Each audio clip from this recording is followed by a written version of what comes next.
Halo Sobat BNN, salam sehat tanpa narkoba. Selamat datang di podcast BNN Kota Banjarbaru. Bersama kita menciptakan generasi Indonesia yang bebas dari bahaya narkoba.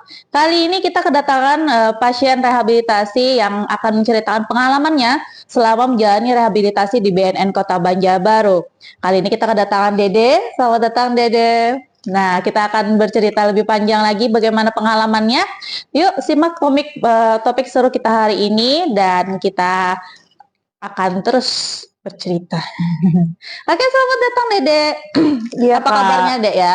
Alhamdulillah baik. Oke, Dede, hari ini kita bercerita tentang pengalaman Dede ya. Kita sharing-sharing ya pengalaman Dede ya. Dan sebelumnya ini Dede udah berapa lama menjalani rehabilitasi? Selama 2 bulan, itu 8 kali pertemuan, Kak. Iya, pengalaman pertama waktu Dede datang ke sini gimana? Kesannya pertama itu gugup sih ya. Nggak pernah sama sekali namanya rehab. Dan Dede pengalaman pertama kali itu kayak Dede ini lebih ketakut juga. Karena isu-isu di luar kan banyak yang bilang rehab ini kan menakutkan. Nanti bisa ditangkap polisi lah, apa segala macam. Tapi setelah Dede jalani, syukurnya alhamdulillah nggak ada sih yang kayak gitu, Kak. Dapat informasi untuk Dede berani datang sendiri, ini kan sendiri nih tanpa apa namanya secara kesadaran Dede sendiri untuk datang sini. Dapat info dari mana sih? Kalau Dede sih lebih banyak searching, Kak. Karena Dede ini kan maunya kan lebih hidup lebih baik lagi kan ya. Jadi Dede buka-buka sosmed gitu kan, cari tahu lah anggapannya. Dan pertama kali itu Dede lihatnya di Instagram, Kak, BNN. Oke, di sana Instagramnya Iya, BNN BNN ya. Banjarbaru ya. Jadi dan itu Dede memastikan langsung sendiri nih ya, apakah ini memang gratis atau memang berbayar ya? Ternyata iya, alhamdulillah selama ini nggak sepeser pun nggak ada dipungut biaya, Kak. Gratis lah anggapannya. Dan pengalaman Dede pertama kali datang ke BNN sendiri nih, apa aja sih yang dijalani Dede sebelum menjalani masa rehabilitasi? Oh gitu. Pertama kali Dede itu kesini sendiri atas kemauan sendiri ya, Kak ya. Datang Dede ke depan dulu kan, resepsionis Dede tanya-tanya, terus masuk ke bagian rehab, Dede tanya, dan Dede pertama kali ketemu sama Ibu Dina dan Dokter Clarissa yang menangani Dede. Ya. Terus apa aja nih tahapan-tahapan yang Dede ikutin? Pertama itu asesmen ya, Kak ya. Pertama penilaian, terus Dede dites urin, terus diberikan jadwal pertemuan sama Ibu Dina dan Dokter Clarissa itu seminggu sekali, Kak. Jadi sebulan itu 4 kali pertemuan, 2 bulan 8 kali pertemuan. Dan selama dari pertemuan pertama, kedua, ketiga, keempat, ada tahapan-tahapan yang Dede jalani sendiri. Kondisi Dede pertama kali waktu pertemuan pertama tuh bagaimana sih kondisi Dede sendiri? Kalaunya Dede menilai dengan kondisi Dede sendiri sih down, Kak. Karena kan pengaruh zat itu kan berpengaruh banget ke tubuh Dede ya. Kayak downnya itu lebih ke apa ya namanya ya, lemes apa segala macam. Karena Dede kan mau berhenti, Kak. Dan anggapannya Dede ini udah mau lebih baik lagi lah. Jadi pertama kali itu ya Dede lebihnya memberikan apa ya namanya ya, pastinya motivasi dari Ibu Dina dan Dokter Clarissa, dampak buruk terhadap narkoba itu apa juga. Dan ini Dek, kalau boleh tahu selama pertemuan itu, apakah Dede berkomunikasi dengan Ibu Dina dan Dokter Clarissa sendiri itu terbatas waktu atau bagaimana? Kalau batas waktu sih enggak, Kak. Karena Ibu Dina memberikan waktu tuh lebih fleksibel aja. Kalau memang Dede perlu bantuan atau Dede kan biasanya ke beliau konseling, tapi Dede anggapnya lebih ke curhat sih, Kak.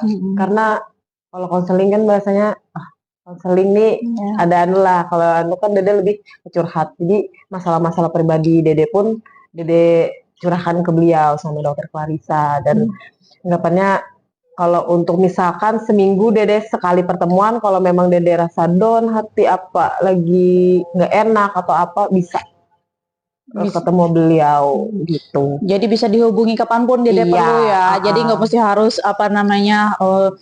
pas waktu jatuh pertemuan aja ya. Jadi Iya, bebas ya. bisa di luar jadwal lah. Bisa di luar jadwal. Misalkan seminggu 2 kali bisa juga. Terus ini motivasi yang diberikan oleh Ibu Dina dengan Dr. Clarissa sendiri, motivasi yang paling berkesan dari Dede sendiri itu apa sih? Motivasinya itu Dede supaya lebih baik lah Kak. Menjauhi narkoba yang pasti ya Kak ya. Dan lebih mempererat hubungan baik sama keluarga. Karena kemarin tuh Dede waktu kecanduan banget nih kan. Jauh banget Kak sama keluarga. Berasa banget jauhnya. Apalagi sama orang tua. Jadi sekarang kedekatannya lebih intens ya sama keluarga ya? Karena kayak bahasa kita tuh balas dendam lah Kak. Karena sebelumnya kan Dede sudah ngecewain orang tua gitu. Nah, jadi sekarang sudah lebih komunikasi lebih lancar dengan keluarga, hubungan juga lebih baik mendekatkan ya? diri lah anggapannya sama orang tua, sama adik-adik, sama keluarga lah. Dari keluarga sendiri mendukung penuh dengan masa rehabilitasi Dede sendiri ya? Pastilah Kak, dukungan keluarga dan itu dorongan dari keluarga sih Kak, jadi Dede berani. Karena banyak circle pertemanan Dede itu malah lebih nggak usah kayak gitu. Karena lingkungan Dede tuh rata-rata kayak gitu Kak. Nah, sebelum kesini Dede memang sudah udah capek banget. Ya konsultasi lah pertama sama keluarga itu takut. Tapi keluarga ini malah ya anggapannya merangkul aja. Kayak nggak ngejudge lah bahasanya Kak. Jadi disuruh rehab, disuruh memperbaiki diri. Jadi Dede sendiri selain lingkungan dari BNN memberikan lingkungan yang nyaman untuk Dede, terus lingkungan keluarga juga memberikan dukungan penuh. Sekarang nih cobaan Dede selama menjalani rehab tuh apa aja sih Dek? Ada cobaan-cobaan nggak selama 2 bulan terakhir itu? Banyak Kak. Banyak ya. Dari mana aja tuh cobaannya tuh? Yang lebih banyak circle pertemanan sama lingkungan Dede di tempat Dede yang sebelumnya. Kalau sekarang kan udah lingkungan ya anggapannya bebas lah Kak, karena lebih dekat sama orang tua. Jadi terpengaruh sama temen itu mungkin kecil. Kalau hanya di lingkungan dulu, Dede biarpun dapat dukungan dari orang tua, mungkin Dede masih terjerumus. Karena lingkungannya selalu ngajak terus ya. Circle Dede rata-rata kayak gitu Kak. Makanya Dede mau keluar dari dunia itu, memperbaiki diri lah dengan cara rehab di BNN. Terus kalau boleh Dede cerita nih, kan teman-teman nih godain terus ya kan, godain terus nih, pasti. Banyak nih godaannya ya kan. Banyak banget Kak. Banyak kan godaan. Dede cara nolaknya gimana sih? Apakah langsung diblok atau Dede bilang halus gitu gimana? Kalau Dede sih supaya masih tetap ya berteman, cuma supaya nggak terjerumus lagi tuh Dede bilang pengalaman Dede waktu di BNN itu lebih kehidupan Dede yang sekarang itu lebih enak Dede jalani tanpa beban, tanpa apa ya Kak, tanpa rasa kalau memakai barang kayak gitu tuh Kak, rasa dikucilkan sama masyarakat Kak. Jadi rasanya tuh sama orang tua, sama keluarga jauh, sama masyarakat dijauhi. Karena masyarakat itu pasti kan nggak mau terikut-ikut di lingkungan yang kami jalani itu. Nah itu makanya lebih Dede tuh menolaknya lebih, kalau memang kamu mau lebih baik, aku saranin kalau memang sebelum kejadian kan takutnya ketangkap polisi atau apa, itu lebih bahaya Kak. Lebih baik ikut aku. Kalau memang nggak berani sendiri, ayo sama aku. Karena aku udah kenal nih sama anggapannya sama konselor lah, ya itu sama Ibu Dina dan Dr. Clarissa untuk rehab lah. Jadi ngajakin ya, daripada make bener-bener ngajakin kita berobat bareng gitu ya. Dan coba misalkan dipilih mau ketangkap polisi apa direhab, kayak pasti Dede rehab lah. Ketangkap polisi Kak, di penjara Kak berapa tahun? Rehab cuma 2 bulan. Selesai ya 2 bulan ya. Hidup lebih enak, lebih enteng, nggak ada pikiran, lebih kayak hidup ini dan lingkungan menerima Kak. Kita tuh sempet di-judge tadi kan, sempet dikucilkan, sempet diremehkan, sempet bahasanya apalagi emak-emak ya. Digosipin Ya, ya, itu, digosipinnya pedes ya. pedes lagi. Pedes ya. Nah itu Heeh. lebih kayak bebas lah.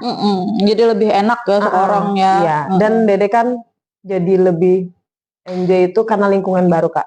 Kalau memang masih di lingkungan yang sebelumnya terperangkap di situ, lebih baik keluar deh dari lingkungan itu. Dan circle pertemanan yang menjerumuskan itu. Jadi kayak jauh. lingkaran setan ya jadinya Iya, Kak. ya, balik lagi, Iya, balik lagi. itu pasti Kak, itu pasti.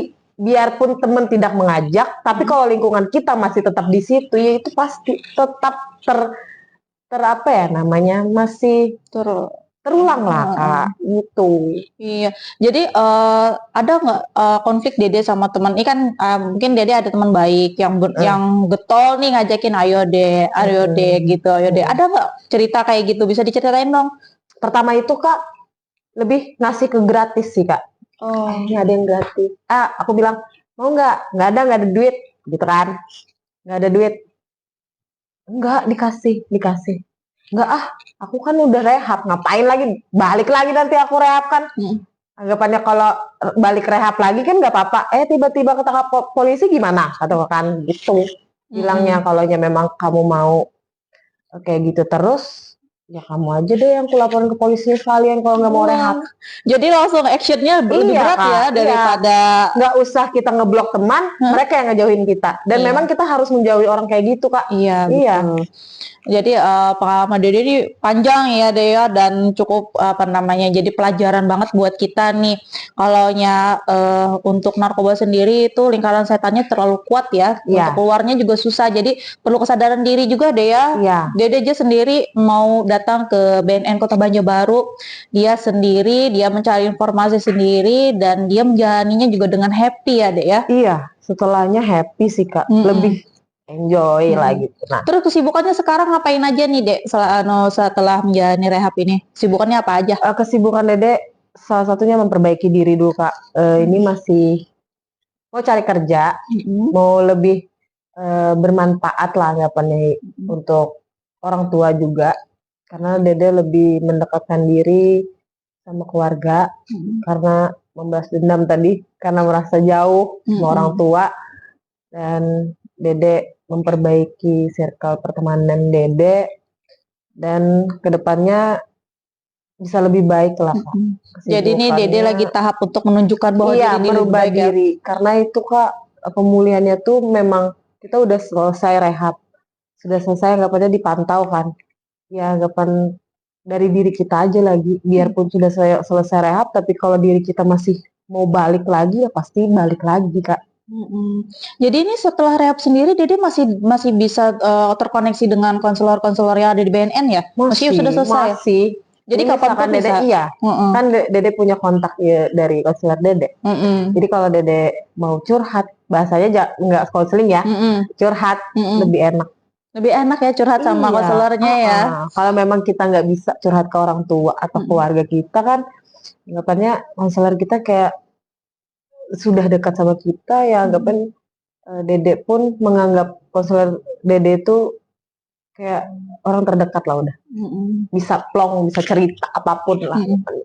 Apa sih kalimat yang selalu dikatakan sebagai motivasi dari konselor Dede sendiri, Ibu Dina, Dr. Clarissa sendiri, kalimat-kalimat apa yang menurut Dede menjadi bisa kita bilang tuh motivasi buat Dede untuk aku tidak boleh lagi kembali lagi ke dunia gelap itu, gimana?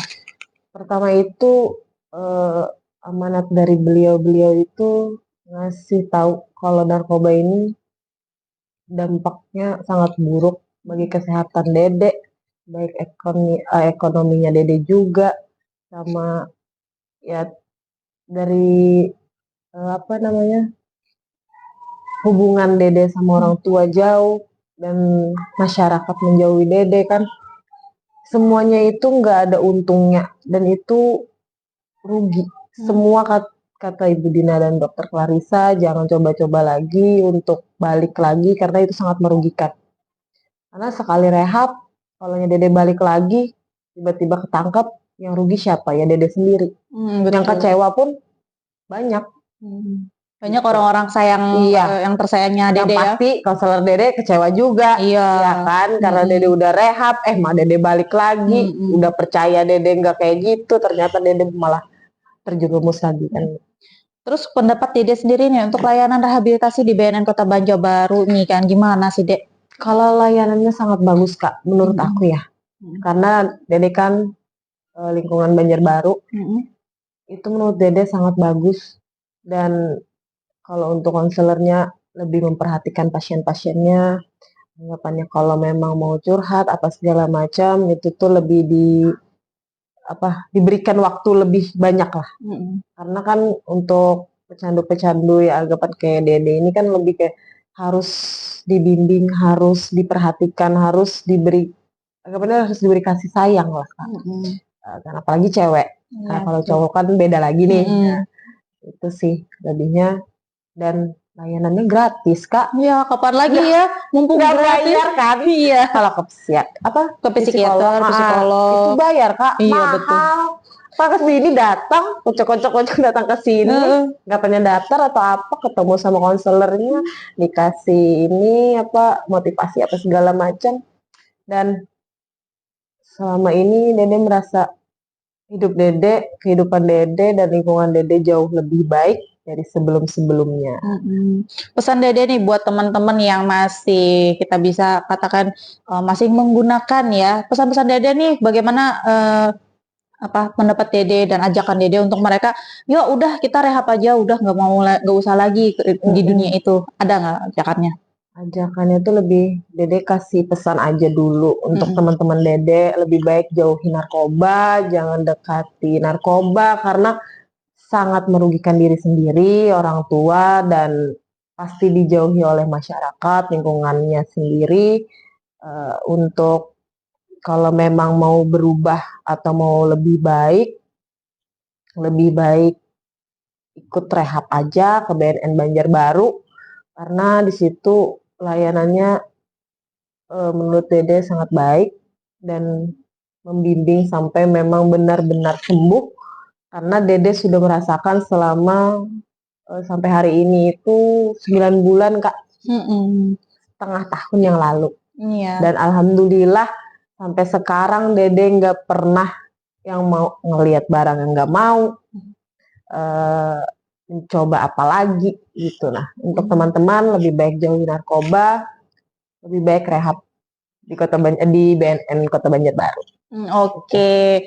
Cerita yang pengalaman yang cukup luar biasa ya, Dek ya. Pengalamannya bisa jadi inspirasi buat teman-teman di luar sana.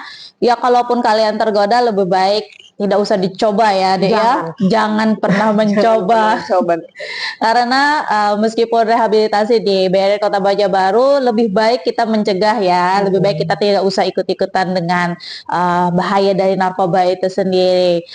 Teman-teman, sekian dulu podcast kita hari ini. Terima kasih buat Dede yang udah sharing-sharing pengalamannya. Nanti kita sharing-sharing lagi ya, Dek ya, bagaimana pengalamannya. Dede juga ngajakin teman-teman bisa mencari informasi terkait rehabilitasi ini melalui sosmed BNN, melalui website atau langsung datang ke kantor BNN Kota Banjarbaru. Mungkin ada beberapa dari kita yang sudah terjerumus dalam lembah kelam penyalahgunaan narkotika. Ingat kawan, tidak ada kata terlambat untuk pulih. Ayo kita rehabilitasi demi Banjarbaru bersinar. Hidup sehat adalah pilihan terbaik. Dimulai dari diri kita sendiri. Sampai jumpa di episode selanjutnya. Salam sehat tanpa narkoba. See you, bye-bye.